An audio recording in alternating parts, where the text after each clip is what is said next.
अरगून तुर्खान घराणे जो सिंध ते कब्ज़ो निहायत मुख़्तसर अरसे लाइ यानी फ़क़ति 36 सालनि लाइ रहियो, पर उन जो असर सिंध जे समाजी, सियासी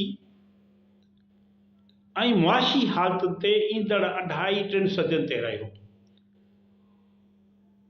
हुननि जेके ग़ुलामी जा ज़ंजीर सिंध खे जकड़िया, उनखे टोड़ण में सिंध वॾी जदोजहद कई, वॾनि मुश्किल हालतुनि मां गुज़री। धारियुनि जे ॾाढ ॾमर वारी हुकूमत, वहश पिणे वारे सलूक सिंध जे समाज खे तबाह करे छॾियो। अरगूननि खुरासान ऐं पंहिंजे ॿियनि असर वारनि इलाइक़नि मां उतां जा चोर, धाड़ेल, फोरू ऐं गुंडनि जा लश्कर घुराए सिंध में आबाद कया, जिन सिंध जे पुरअमन धरतीअ खे खून में रंगे छॾियो। कब्ज़ागीरनि जे टोलनि हर शइ खे पंहिंजे कब्ज़े में आणे सिंधियुनि खे बेदख़ल करे छॾियो।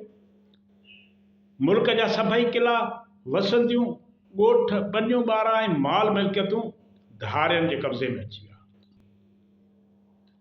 जॾहिं सिंध जो हक़ निज़ामुद्दीन 48 साल हुकूमत करण बैदि 1508 में लाॾाणो करे वियो त शाह बेग ॼाम निदे जे वफ़ात खां पोइ सिबीअ ते ॿीहर कब्ज़ो अची कयो।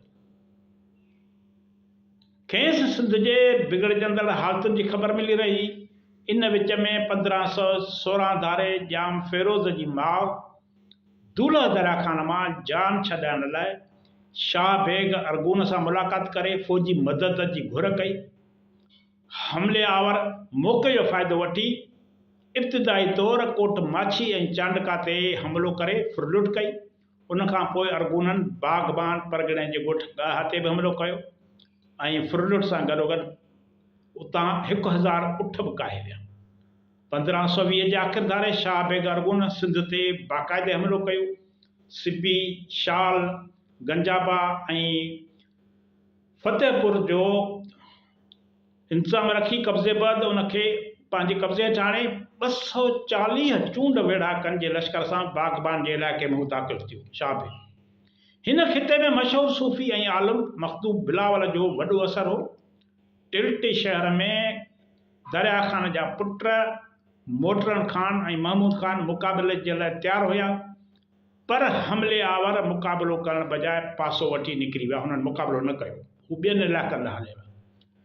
अरगून जितां ते गुज़रिया उते जे मौक़े परस्त वॾेरनि, गद्दार वॾेरनि शाह बेग अरगून जो इस्तक़बाल कयो। लकी जबलनि जो पासो वठी आख़िरकार लश्कर समेत शाह बेग सिंध जे दारुल हुकूमत ठटे पहुची वियो।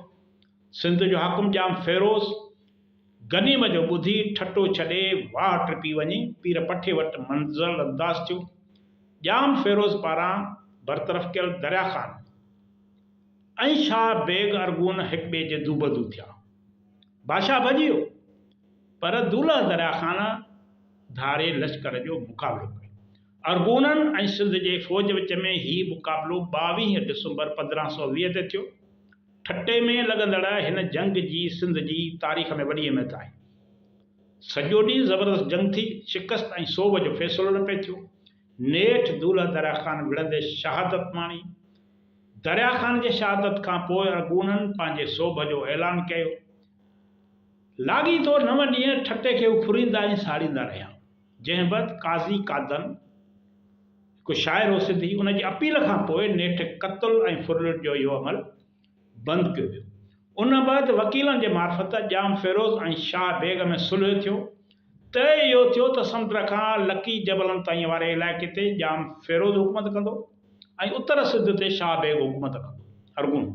अहिड़ी तरह सिंध ॿिनि हाकिमनि जे विच में विराइजी वे सिंध जी वहदत ॿटुखर थी वई। शाह बेग अरगून ॼाम फ़िरोज़ सां मामला तय करे ठटे खे छॾे अची सेवण पहुतो। सेवण लाइ मीर अलेक अरगून, सुल्तान मुक़ीम बेगलार, केबक अरगून ऐं अहमद तुरखान खे मुक़ररु कयईं। बखर जो क़िलो सुल्तान महमूद जे हवाले कयो वियो, जेको पोइ तारीख़ुनि में सुल्तान महमूद बखरी जे नाले सां मशहूरु थियो। सेवण जे सरतन, सोढन ऐं समन अरगूननि जी हुकूमत खे क़बूल न कयो। काज़ी कादर खे ॻाल्हियुनि ऐं सुलह जो कमु सौंपियो वियो, पर मखदूम बिलावल उनखे थुॾे छॾियो। हिन जो सेवण टिल्टी ऐं बाग़बान में वॾो असरु हो, यानी मखदूम बिलावल जो हिन इलाइक़नि में असरु हो।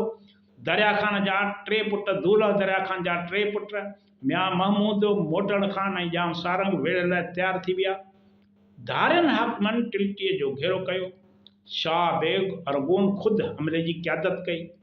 मीर फाज़िल कोकलताश लश्कर जे अॻियां हो। अक्सर सिंधी वेढ़ाक जंग में मारिजी विया, शहीद थी विया। कुझु माण्हुनि दरिया में पाण उछलियो ऐं के सेवण तरफ़ जान बचाए निकिरी विया। अरगून 3 ॾींहं टिल्टी शहर में रहिया ऐं शहर तोड़े शहरनि जो तमामु घणो नुक़सानु कयूं, फुरलट कयूं। मीर मासूम टिल्टी वारी जंग बाबति लिखियो आहे त इन ई जंग में सोढनि अजीब लड़ाई कई ऐं मुक़ाबले जे मैदान ते ॾाढी मुड़सी ॾेखारी। इन्हनि मां घणा जोधा कुसिजी विया। सोढे जे भाउ रणमल सां गॾु कुसिजी विया। शाह बेग अरगुन अधु सिंध जो हाकिम रहियो। सिंध में जेतिरो बि वक़्तु रहियो, हिकु ॾींहुं सुख न सुतो। सिंध जे माण्हुनि ऐं मुल्क ते कब्ज़ो बरक़रार रखण लाइ हथ पेर हणंदो रहियो। ॿिए तरफ़ खेसि बाबर, काबिल ऐं कंधार जे करे ज़बरदस्त परेशानी रही, छो जो मर्कज़ हुन जो उहो उतां जा